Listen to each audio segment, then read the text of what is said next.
I love that song, You Raise Me Up. And I want to start today's talk really with a question. Who is that you think about when you hear that song? Give it a moment. Who or what is that? What raises you up?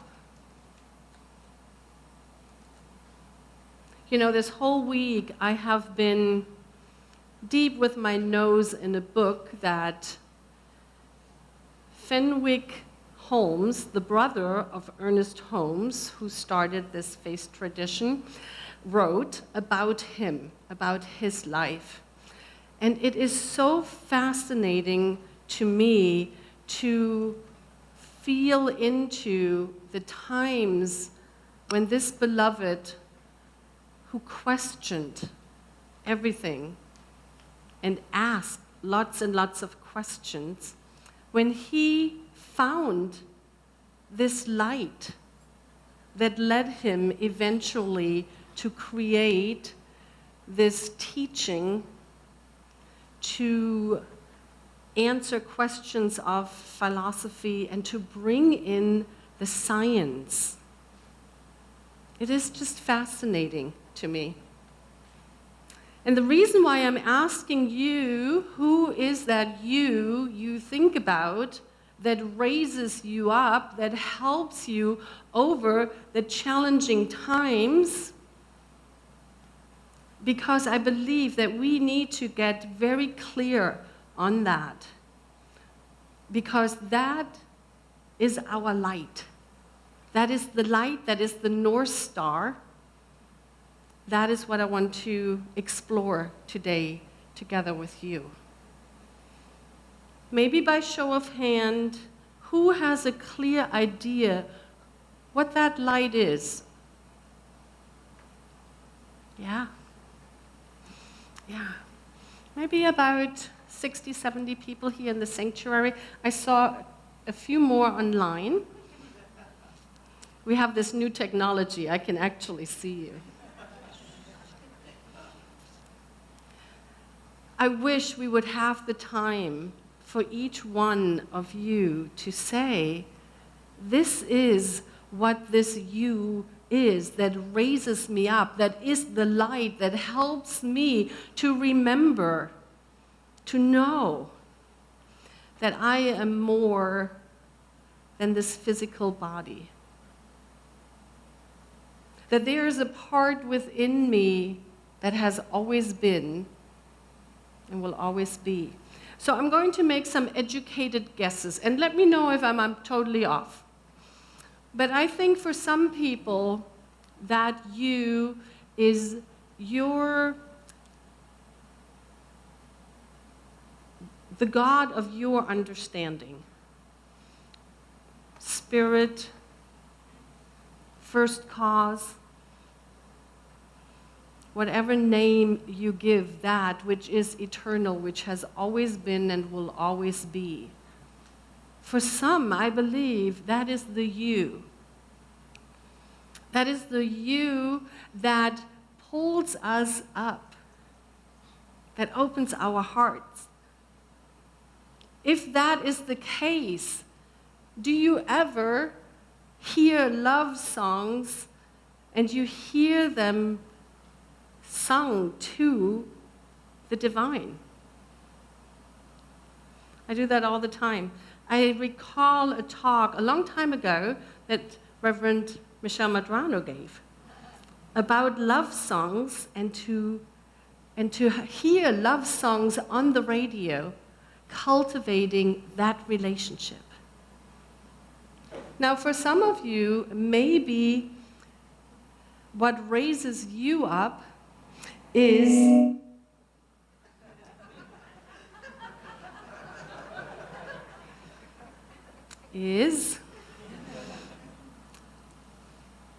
your spiritual practice.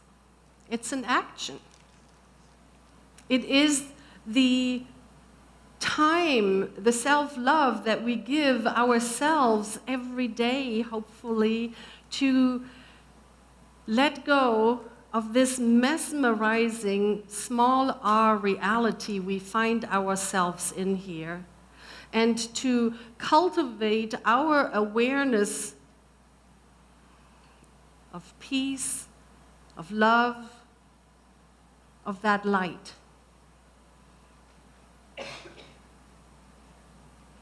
Perhaps for some other people, that you is a form, is some made manifest form. I know for me, often, that you, when I can't get to the ultimate, is this community. This community that has been my home for almost 20 years now. I think it's very important that we get clear on, when we listen to a talk that is titled Loyalty to the Light, what is this light? An egg timer going off? Okay.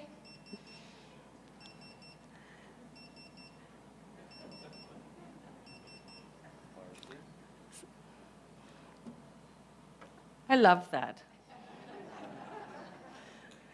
This has been just that day. We're all coming together, right?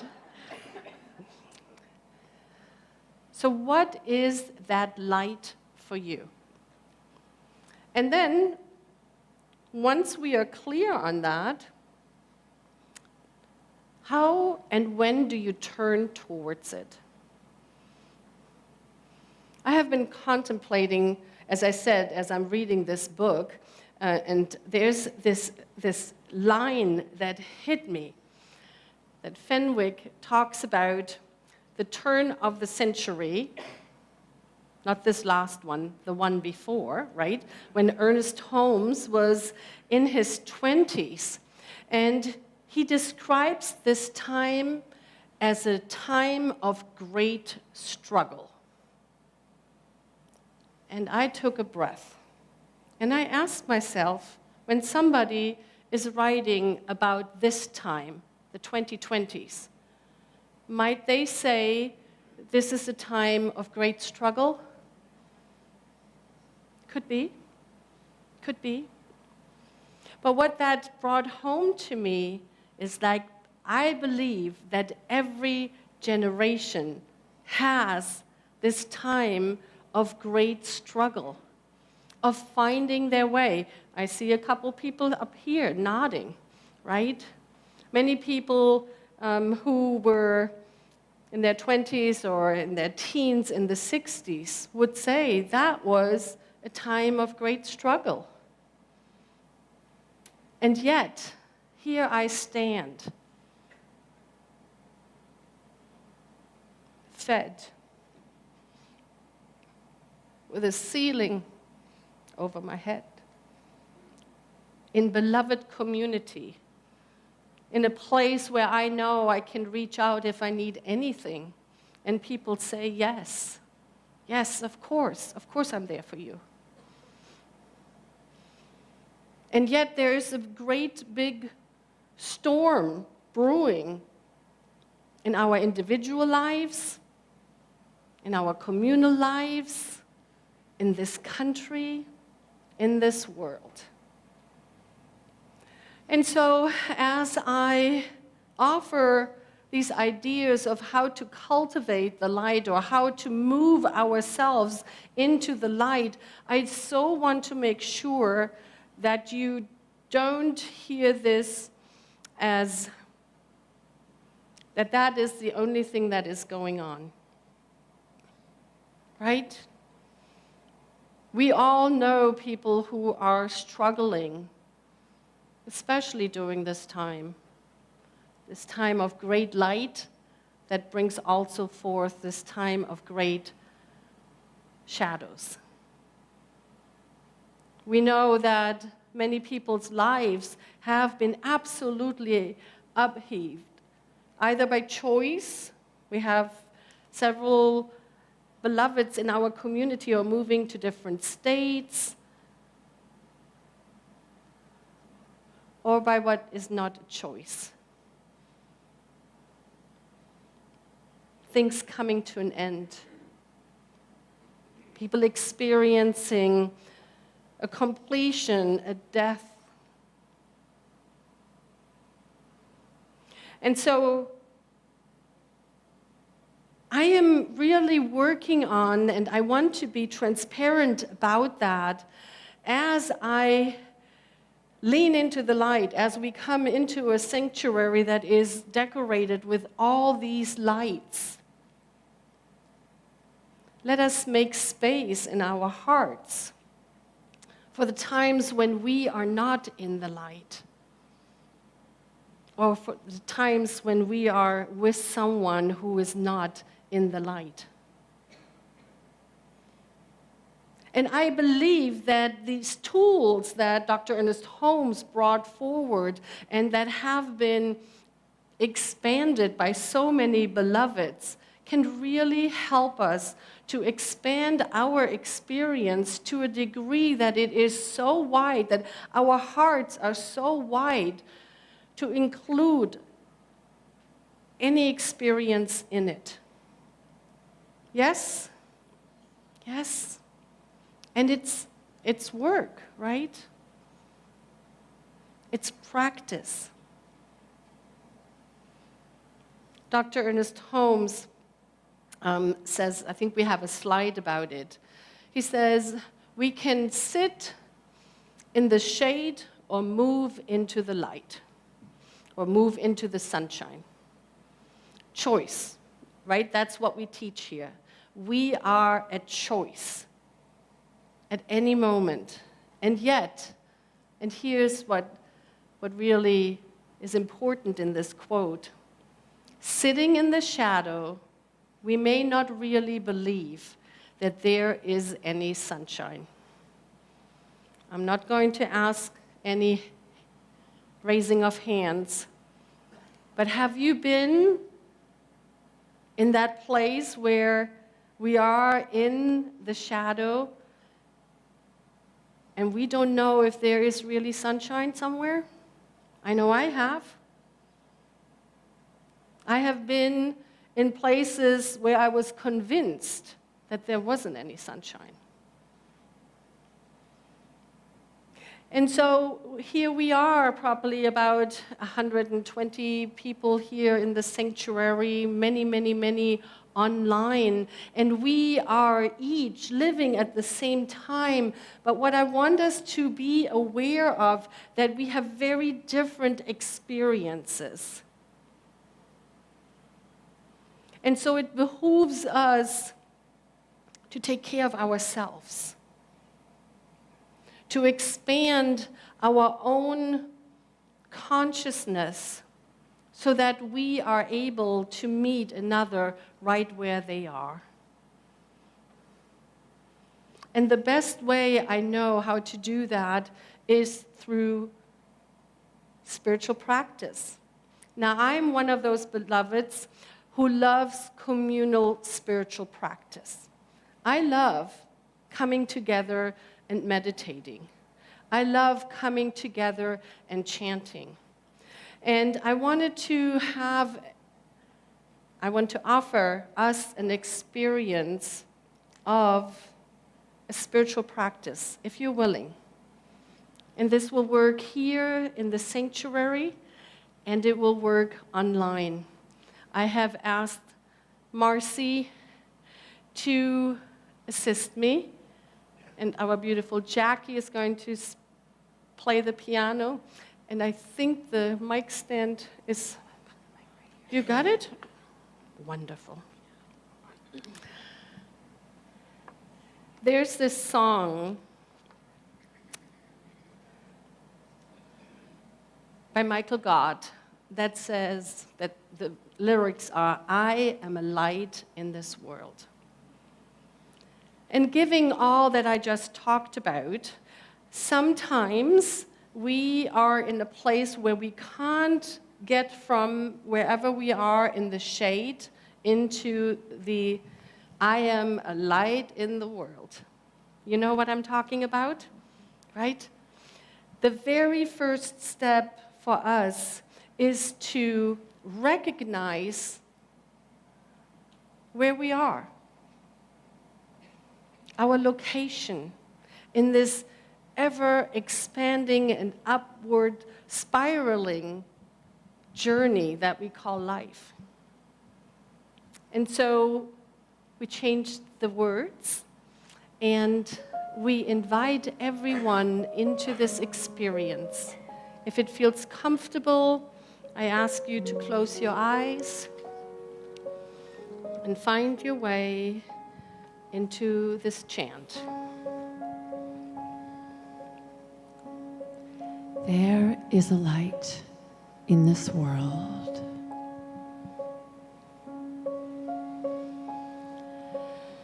There is a light in the world. There is a light in this world.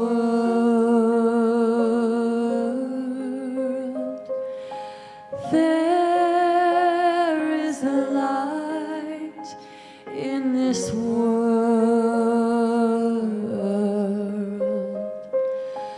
There is a light in this world. Breathe in and gently notice with your eyes closed if you can see the light. Just notice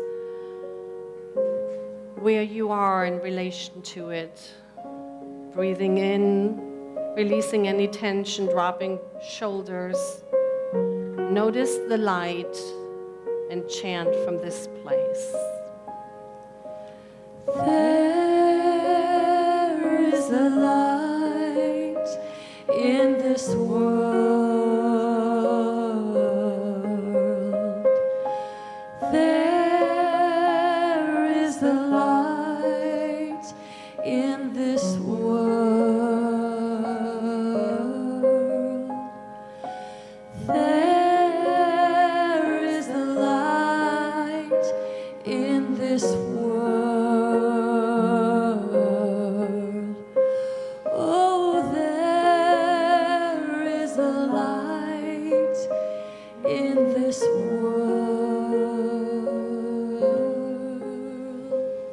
Notice the light getting brighter. It feels like it's getting closer, and we're realizing as we open our heart to it, we make it welcome in our very being. And so a new chant wants to emerge. I feel the light in this world.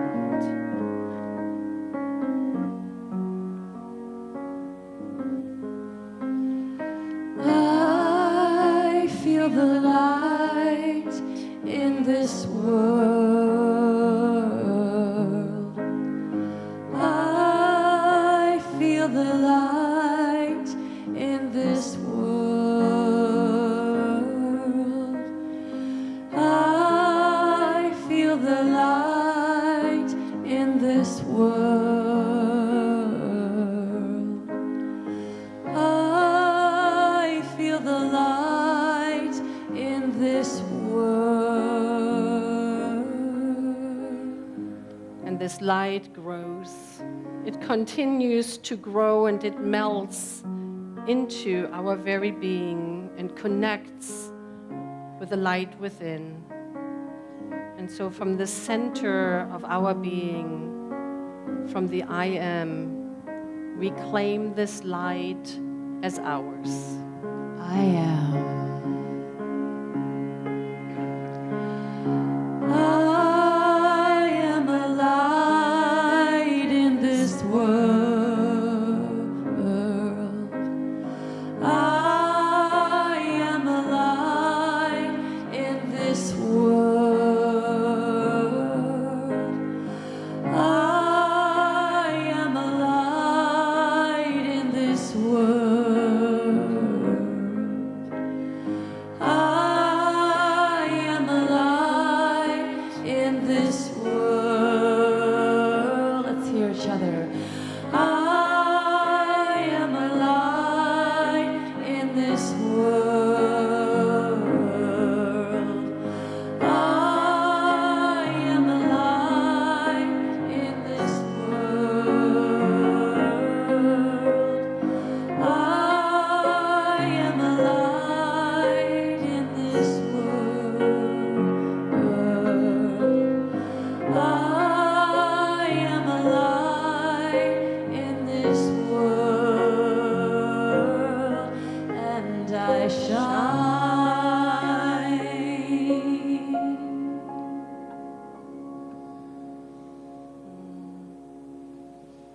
And take all of that beautiful energy, and if it feels comfortable, you can place your hand on your heart. Feel appreciation and gratitude for all the beloveds who made this experience possible, and for the I am that opened to just this. Thank you. Thank you so much. That is how powerful spiritual practice can be. And I'm just going to take a couple more minutes, and I want to talk about shine. Because for me, I love a word that reminds me of how I can incorporate it into my daily practice. What do I want to remember? S. Sing, chant, hum. Every day, do something that gives you the experience of being in harmony with the song that is the universe, that is taking place. H. Heal. Find a practice that helps you heal whatever remains unhealed in your life. It could be a forgiveness practice, meditation, whatever works, with the intention of healing, and that brings us to the I. Every day, set an intention. This is how I'm going to show up in the world today. Come what may, I am. And then choose the quality. Perhaps it's grace, or love, or peace, or harmony. And then the N stands to notice, expanding our mindfulness. What is happening around me? That speaks to the part where it said that we are all in this together, we all live at the same time, and each of us has a very different experience depending on what is happening in our world. So the N reminds me to notice, to be mindful. And then the E, that is what we just did. We embodied this spiritual practice. Where in my day, in my week, can I embody that which I claim that I believe? And I think this is a beautiful segue right into one of those tools that helps us to heal, to intend, to open our hearts. We call it a spiritual mind treatment. It is our form of affirmative prayer. And so we take all of this beautiful energy that is in this sanctuary, and that is online, and that is on this entire campus. And I invite our practitioners to please rise and stand in agreement with the power of a spiritual mind treatment to heal, to comfort, to expand. And so we recognize that there is one power, one presence, that the divine is everywhere, for there is no place where God is not. It is love, it is peace, it is harmony, it is this very moment, it is the awareness that I am, I am, I am. And as we take a moment and consciously step into partnership with the divine, we recognize that right in the very center of our being, this light is already present. It has always been. There's nothing that can harm it. There's nothing that can eradicate it. It is always there.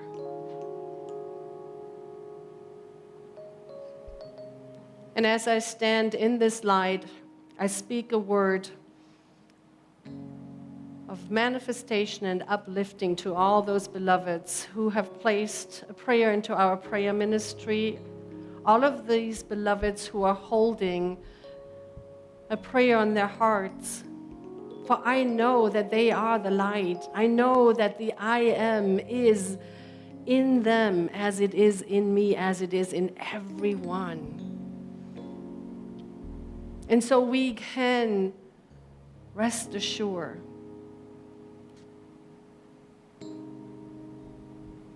that the law that always says yes is doing its work. It is saying, it is already done.